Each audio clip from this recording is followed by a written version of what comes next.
ಸುವೇಂದು ಅಧಿಕಾರಿ ಅಧಿಕಾರಕ್ಕೆ ಬಂದ ನಂತರ ತೆಗೆದುಕೊಂಡ 24 ದೊಡ್ಡ ನಿರ್ಣಯಗಳದೊಂದು ಪಟ್ಟಿ ಇದೆ. ಆ ಪಟ್ಟಿ ಬಗ್ಗೆ ನಾವು ಒಂದು ಹಾಫ್ ಆನ್ ಅವರ್ ಎಪಿಸೋಡೇ ಮಾಡ್ತಾ ಇದ್ದೀವಿ, ನೋಡಿ ಅದೊಂದು ಸಲ. 10:30 ಬರುತ್ತೆ ಇವತ್ತು. ಅದರಲ್ಲಿ ಆರ್ಜಿಕರ್ ಹಾಸ್ಪಿಟಲ್ನ ರೇಪ್ ಆ್ಯಂಡ್ ಮರ್ಡರ್ ಕೇಸ್ನಲ್ಲಿ IPS ಅಧಿಕಾರಿಗಳ ಸಸ್ಪೆನ್ಷನ್ನಿಂದ ಹಿಡಿದು ಬಾಂಗ್ಲಾದೇಶದ ಗಡಿಯಲ್ಲಿ ಬೇಲಿ ಹಾಕೋದಕ್ಕೆ, ಭದ್ರವಾದ ತಂತಿ ಬೇಲಿ ಹಾಕೋದಕ್ಕೆ BSFನವರಿಗೆ 600 ಎಕರೆ ಜಮೀನು ಹಸ್ತಾಂತರ ಸೇರಿದಂತೆ ಅನೇಕ ನಿರ್ಧಾರಗಳಿದ್ದಾವೆ.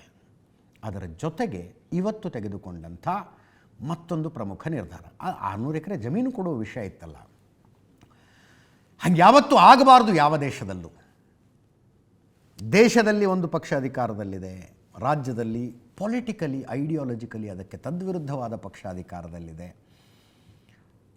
ನೀವೇನೋ ಬಡ್ದಾಡ್ಕೊಳ್ಳಿ, ದೇಶದ ಸುರಕ್ಷತೆ ಅಂತ ಬಂದಾಗ ಪಕ್ಷಗಳ ಎಲ್ಲೇ ಮೀರಿ ನಿಂತ್ಕೋಬೇಕಾಗತ್ತೆ. ಅನ್ಫಾರ್ಚುನೇಟ್ಲಿ ಅಲ್ಲಿ ಹಂಗೆ ಆಗಲಿಲ್ಲ.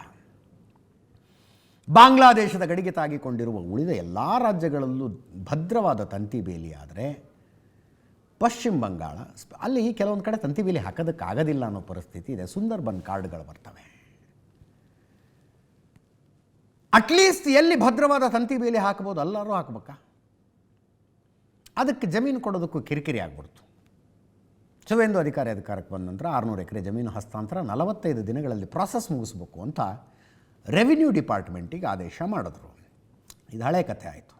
ಇವತ್ತು ಚಿಕನ್ ನೆಕ್ನಲ್ಲಿ 120 ಎಕರೆ ಜಮೀನು BSFಗೆ ಹಸ್ತಾಂತರ, ಮಿಲಿಟರಿ ಇನ್ಫ್ರಾಸ್ಟ್ರಕ್ಚರ್ ಕಟ್ಟೋದಕ್ಕೆ. ಚಿಕನ್ ನೆಕ್ ಭಾರತದ ಅತ್ಯಂತ ಸೆನ್ಸಿಟಿವ್ ಆಗಿರುವ ಗಡಿ ಪ್ರದೇಶ, ಭಾಳ ಸೆನ್ಸಿಟಿವ್ ಇದೆ. ಅದು ನಕಾಶೆ ನೋಡಿದ್ರೆ ನಿಮಗೆ ಗೊತ್ತಾಗುತ್ತೆ. ಈಶಾನ್ಯ ಭಾರತವನ್ನು ಮೇನ್ಲ್ಯಾಂಡ್ ಇಂಡಿಯಾ ಜೊತೆಗೆ ಸೇರಿಸುವಂಥ ಅತ್ಯಂತ ತೆಳುವಾದ ಭೂಭಾಗ. ಅದು ಎಷ್ಟು ಸೆನ್ಸಿಟಿವ್ ಇದೆ ಅಂದರೆ ಬರೀ 22 ಕಿಲೋಮೀಟರ್ ಅಗಲ. ಅದು 22 ಕಿಲೋಮೀಟರ್. ಆ ಕಡೆ ನೇಪಾಳ, ಈ ಕಡೆ ಬಾಂಗ್ಲಾದೇಶ, ಸ್ವಲ್ಪ ಮೇಲಕ್ಕೆ ಹೋದರೆ ಚೀನಾನೇ ಬರುತ್ತೆ, ಸ್ವಲ್ಪ ಬಲಗಡೆ ಹೋದರೆ ಭೂತಾನ. ನೋಡ್ತಾ ಇದ್ದೀರಿ ನಕಾಶೆಯಲ್ಲಿ. ಆ 22 ಕಿಲೋಮೀಟರ್ ಅಂದರೆ ನಕಾಶೆ ಹಿಡ್ಕೊಂಡು ಕೂತ್ಕೊಂಡಂಥ ಯಾವ ದೇಶಕ್ಕಾದರೂ ಅರ್ಥ ಆಗುತ್ತೆ. 22 ಕಿಲೋಮೀಟರ್ ಕಟ್ ಮಾಡಿಬಿಟ್ರೆ ಇಡೀ ಈಶಾನ್ಯ ಭಾರತವನ್ನೇ ಭಾರತದಿಂದ ಪ್ರತ್ಯೇಕಿಸಿ ಬಿಡ್ಬೋದಲ್ಲ ಅಂತ. ಇದನ್ನು ಶತ್ರುಗಳು ಮಾತ್ರ ಯೋಚನೆ ಮಾಡಿದ್ರೆ ಆಶ್ಚರ್ಯ ಪಡುವಂಥದ್ದು ಏನೂ ಇಲ್ಲ. ಮಿಲಿಟರಿ ಸ್ಟ್ರಾಟಜಿಗಳು ಹಂಗೆ ವರ್ಕ್ ಆಗ್ತವೆ. ಬಟ್ ಇಂಟ್ರಡಕ್ಷನ್ನಲ್ಲೂ ಹೇಳಿದೆ ನಾನು, CAA NRCಗಳನ್ನು ವಿರೋಧಿಸಿ ಪ್ರತಿಭಟನೆ ನಡೆದಾಗ ಶರ್ಜಿಲ್ ಇಮಾಮ್ ದೆಹಲಿಯಲ್ಲಿ ಶಾಹೀನ್ ಬಾಗ್ನಲ್ಲಿ ವೇದಿಕೆಯ ಮೇಲೆ ನಿಂತ್ಕೊಂಡು ಭಾಷಣ ಮಾಡ್ದ. ಇದನ್ನು ಚಿಕನ್ ನೆಕ್ಕನ್ನು ಕಟ್ ಮಾಡಿಬಿಟ್ರೆ ಈಶಾನ್ಯ ಭಾರತವನ್ನು ಭಾರತದಿಂದ ಪ್ರತ್ಯೇಕಿಸಿ ಬಿಡಬಹುದು ಅಂತ. ಈ ರಾಷ್ಟ್ರದ ರಾಜಧಾನಿಯಲ್ಲಿ ಮಾಡಿದ ಭಾಷಣ ಅದು. UAPA ಅಡಿಯಲ್ಲಿ ಕೇಸ್ ಹಾಕಿ ಒಳಗಡೆ ಕಳಿಸಿದ್ರೆ ಭಾಷಣ ಇದೆ, ಅದು ಇನ್ನೂ ಪಬ್ಲಿಕ್ ಡೊಮೇನ್ನಲ್ಲಿದೆ. ನಮ್ಮ ದೇಶದ ಬುದ್ಧಿಜೀವಿಗಳು, ಮಾನವ ಹಕ್ಕು ಹೋರಾಟಗಾರರು ಬಳೆ ಹೊಡ್ಕೊಂಡು ಹತ್ತು ಇರಲಿ, ಆ ವಿಷಯಕ್ಕೆ ಹೋಗೋದು ಬೇಡ. ಈಗ ಈ ಚಿಕನ್ ನೆಕ್ನಲ್ಲಿ ಮಿಲಿಟರಿ ಇನ್ಫ್ರಾಸ್ಟ್ರಕ್ಚರ್ ಸ್ಥಾಪನೆ ಬಹಳ ಕ್ರೂಷಿಯಲ್ಲು. ಅಲ್ಲಿ 120 ಎಕರೆ ಜಮೀನನ್ನು ಪಶ್ಚಿಮ ಬಂಗಾಳ ರಾಜ್ಯ ಸರ್ಕಾರ BSFಗೆ ಹಸ್ತಾಂತರಿಸುವ ನಿರ್ಧಾರ ಮಾಡಿದೆ.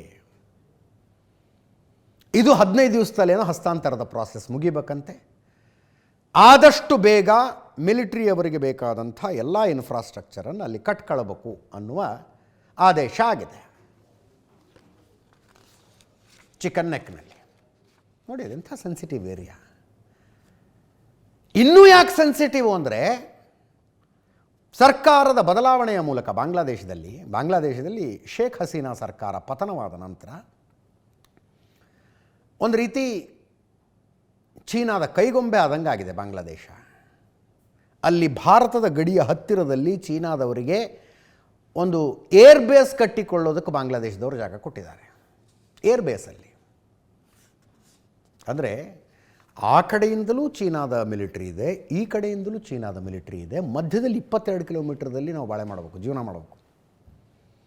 ಅಂಥ ಸಂದರ್ಭದಲ್ಲಿ ಅಲ್ಲಿನ ಭದ್ರತೆ ಇಂಟ್ಯಾಕ್ಟ್ ಆಗಿರೋದು ತುಂಬ ಮುಖ್ಯ. ಈಗಾಗಲೇ ಆ ಸಿಲಿಗುಡಿ ಹತ್ರ ಒಂದು air defence system S-400 Bharat deploy ಮಾಡಿದೆ. S-400 ಇದೆ ಅಲ್ಲೊಂದು. ಆಪರೇಷನ್ ಸಿಂಧೂರದ ಟೈಮ್ನಲ್ಲಿ ಪಾಕಿಸ್ತಾನದಿಂದ ಬಂದಂಥ ಪ್ರತಿಯೊಂದು ಮಿಸೈಲನ್ನು ಆಕಾಶದಲ್ಲಿ ಹೊಡೆದುರುಳಿಸಿದಂಥ ಏರ್ ಡಿಫೆನ್ಸ್ ಸಿಸ್ಟಮನ್ನು ಅಲ್ಲೂ ಇಟ್ಟಿದ್ದೀವಿ ನಾವು. ಅದರ ಜೊತೆಗೆ ಅಡಿಷ್ನಲ್ ಮಿಲಿಟ್ರಿ ಇನ್ಫ್ರಾಸ್ಟ್ರಕ್ಚರ್. ಮೇ 11ನೇ ತಾರೀಕು ಬೇಲಿಗೆ 600 ಎಕರೆ, ಈಗ 120 ಎಕರೆ ಮಿಲಿಟರಿ ಇನ್ಫ್ರಾಸ್ಟ್ರಕ್ಚರ್ಗೆ.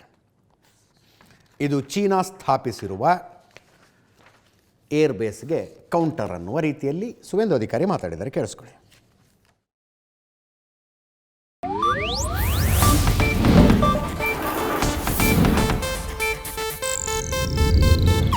ಇದು ಏಷ್ಯಾನೆಟ್ ನ್ಯೂಸ್ ನೆಟ್ವರ್ಕ್ ಪ್ರಸ್ತುತಿ.